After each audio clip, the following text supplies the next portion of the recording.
In today's video, I'm sharing one major change I've made to my intermittent fasting routine.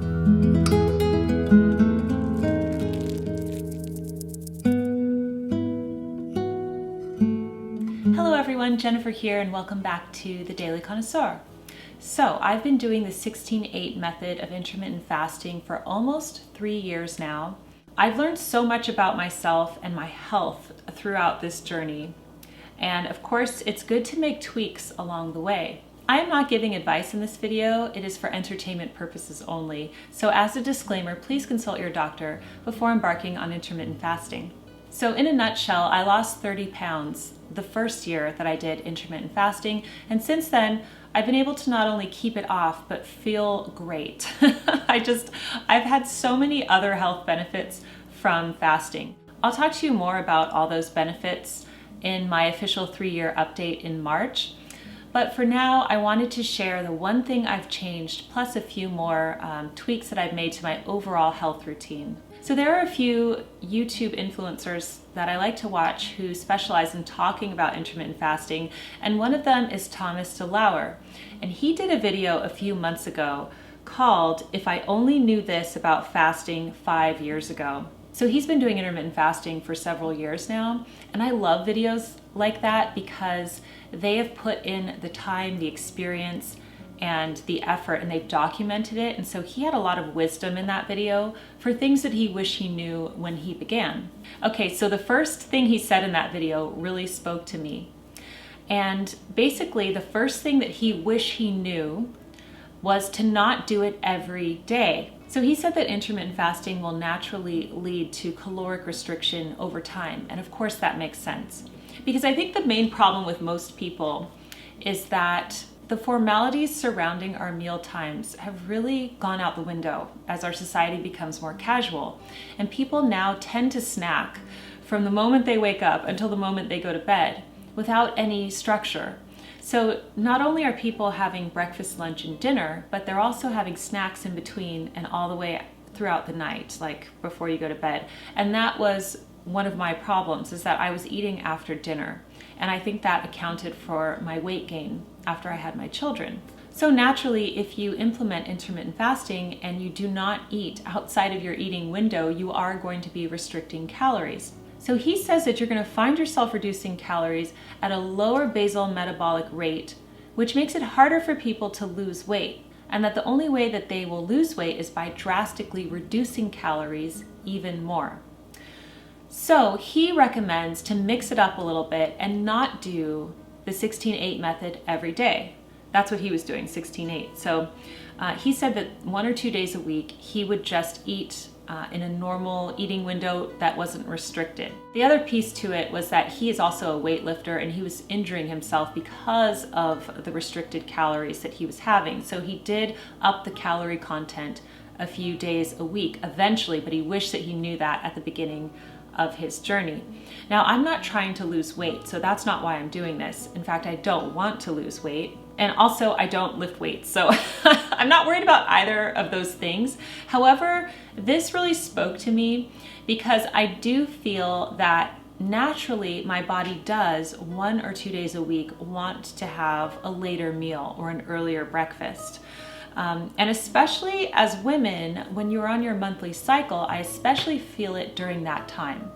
And I'm not really strict with the 16-8 method when I'm going through that period of the month. So what does that look like for me? It doesn't mean that I snack all day long and I go back to bad eating habits. I still try to eat a healthy diet, and I still have structure and formality around my meals. But sometimes I'll have an earlier breakfast, or I won't have such an early dinner. Like perhaps we'll eat 6 p.m. or even 7 p.m. I like to really listen to my body. And when you do fasting, you become really attuned to what your body is trying to tell you. So that's normally what it looks like. Sometimes it looks like something else. Sometimes I will have finished my dinner for the day, and then I just feel like one night recently, we had some French bread, a fresh baguette, and I just really strongly wanted some French baguette with butter and one of the Beam hot cocos that I sometimes like to have before bed. And so I just forgot about the whole eating window thing, and I had it, and it was totally fine. Every now and then it's good to shake it up a little bit. And I do believe that the science behind that is sound, because your body's just going to get used to that calorie restriction. And I don't want that necessarily.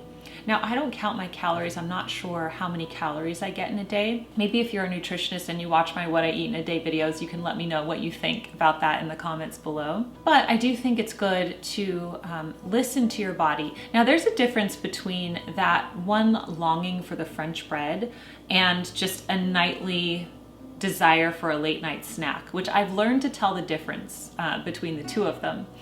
Now, sometimes here is what dictates this. Sometimes we will have a special treat that I know we're not going to have again, like the French bread or something else. You know, I don't know, maybe someone brings over a treat or something later in the evening. That's when I think, okay, I'm totally indulging in this treat. I'm not going to put it off until the next day. So that's what I do. I only do that 1 or 2 days a week. It's not more than that. Sometimes it's just one day a week. Other times it might be 2 days. But it's a minor tweak, but one that I feel really good about. And I like that I am more flexible. And I think psychologically it's good to do this as well. Because if you are so rigid in your routine and you never eat past your eating window at night, then when you do go out with friends or if something does come up, you might really panic because it's out of your routine and you might worry how you're going to feel. So you might struggle with that psychologically, but when you regularly mix it up, it's no problem, it's okay. So that's the one thing that I have changed to my routine. And if you're doing intermittent fasting, I would love to hear about this with you.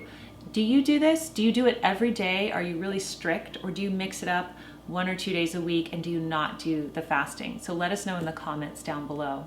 Before the video closes, I wanted to share 2 health discoveries that I really love, and it's not sponsored by them. These are just 2 things that I have found that might appeal to a lot of people watching this video. So the first thing is called Salad Power. And I feel like the one thing that I really do struggle with my diet is getting enough vegetables. Do you feel this way?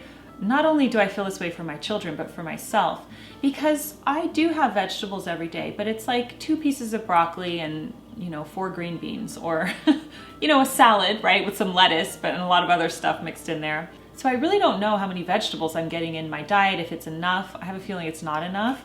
But anyway, I've always wanted something like this. This is called Salad Power, and it's an organic smoothie, and it's under 100 calories.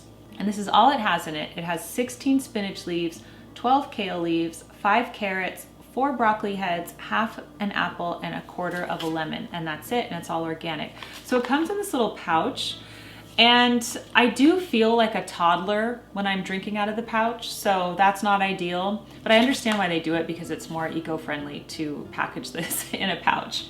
So I'm gonna leave Salad Power down below, because I know a lot of you struggle with that too, with getting your vegetables in every day.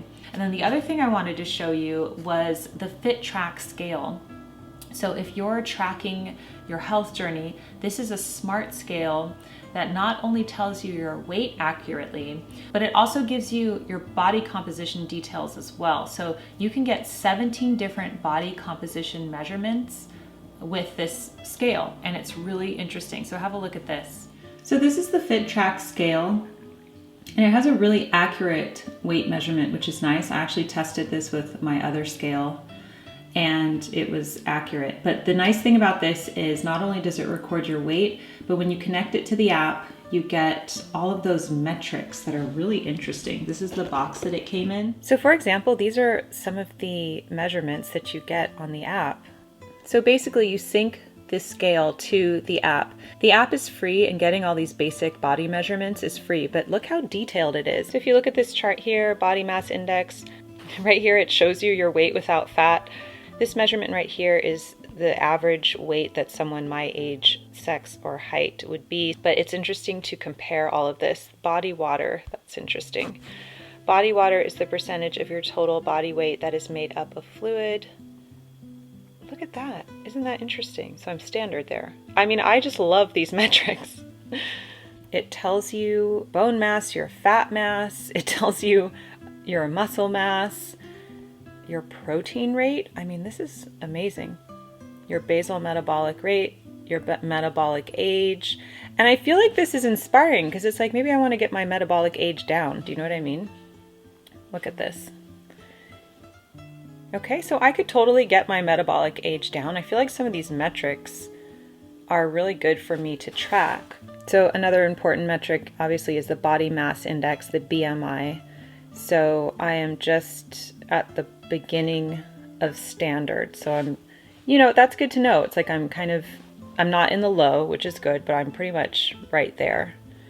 So I find these metrics really helpful, because before you have to go somewhere to find this information. You could just get it in your home. Anyway, the app is free. All of that is free, but then they also have other things, like you could scan your food and it will tell you the nutritional content, caloric content, and that part of the app is paid. Anyway, I haven't even explored that yet. I'm going to explore that. I'll let you know what I think about it. That is always confusing for me because I feel like whenever I'm eating, I don't actually know what kind of calories I'm consuming, I feel really uneducated in that department. So I think that part of the app might be really worth it, but I'll try it out and I'll let you know what I think about it. So I will leave the scale down below.